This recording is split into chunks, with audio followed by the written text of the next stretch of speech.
تحفہ رمضان 5، یہ وہ باتیں ہیں جو حضرت آدم علیہ السلام سے نقل کی جاتی ہیں۔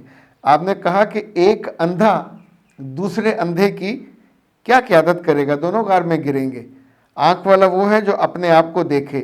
حکمت اور دانائی مفلس کو بادشاہ بنا دیتی ہے۔ مصائب سے مت گھبرایا کرو، یہ ستارے اندھیرے میں چمکتے ہیں۔ مرد کامل تو وہی ہے جو دشمن کو دوست بنا سکے، اور خاموشی کو اپنا شعار بناؤ کہ شر زبان سے نہ پھیلے۔ اللہ کو پہچانو اور والدین کی خدمت بھی کرو اور ان کے حق بھی ادا کرو۔ نیکی اور بدی میں فرق روا رکھو۔ اپنے گناہوں پہ شرمندگی محسوس کیا کرو اور اس پہ اللہ سے معافی مانگتے رہا کرو۔ شیطان سب سے پہلے انسانی شرم و حیا پہ ضرب لگاتا ہے تاکہ وہ بے حیا ہو کر آسانی سے گناہ کر سکے۔